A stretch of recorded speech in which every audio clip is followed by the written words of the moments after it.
প্রায় 150 বছর ধরে জগদ্ধাত্রী পূজা চলে আসছে দক্ষিণ বারাসাতের যে ভট্টাচার্য বাড়ি, সেই ভট্টাচার্য বাড়িতে 150 বছর আগে কিন্তু এই যে জমিদার ফ্যামিলি, সেই জমিদার ফ্যামিলির যে বাড়ির মহিলারা বাইরে বেরোতে পারতেন না, এমনটাই নির্দেশ ছিল। আর সেই নির্দেশের কথা মাথায় রেখেই কিন্তু এই ভট্টাচার্য পরিবারের জ্যেষ্ঠ পুত্র কেদারনাথ ভট্টাচার্য তিনি কিন্তু নিজের বাড়িতেই এই জগদ্ধাত্রী পুজোর আয়োজন করেন। এবং এই বাড়িতে প্রায় 300 বছরেরও বেশি রয়েছে শালগ্রাম শিলার যে নারায়ণ। সুতরাং এই নারায়ণ বাড়িতে থাকার জন্য কালী পুজো করা যাবে না, সেই কারণে দুর্গা পুজোর পরপরই তার মাথায় আসে এই জগদ্ধাত্রী পুজোর কথা। সেই 150 বছর ধরে কিন্তু এখনো পর্যন্ত সেই রীতি মেনেই কিন্তু চলে আসছে জগদ্ধাত্রী পুজো দক্ষিণ বারাসাতের ভট্টাচার্য বাড়িতে। আমার যে পিতামহ বা পিতার যে বাবা ছিলেন কেদারনাথ ভট্টাচার্য, উনি এর প্রতিস্থাপন করেছেন।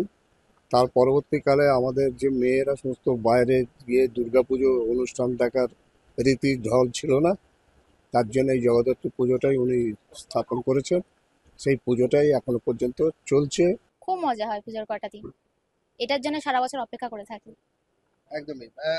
রান্না বান্না খাওয়া দাওয়া কি সব পুরো পরিবার একসাথে? হ্যাঁ, একদম সবাই মিলে একসঙ্গে এই খাই। যে পুরো পরিবার পুজোর কদিন একসাথে হও, কতটা আনন্দ? মারাত্মক আনন্দ হয়, খুব আনন্দ হয়। ইতিমধ্যেই কিন্তু এই ভট্টাচার্য বাড়ির যে সদস্যরা তারা কিন্তু দেশ বিদেশ বিভিন্ন প্রান্তে থাকেন। এই পুজো কদিন তারা একসঙ্গে হন এবং একসঙ্গে খাওয়া দাওয়া থেকে আনন্দে মেতে ওঠেন। এইভাবেই 150 বছর ধরেই চলে আসছে এই ভট্টাচার্য পরিবারের জগদ্ধাত্রী পূজা।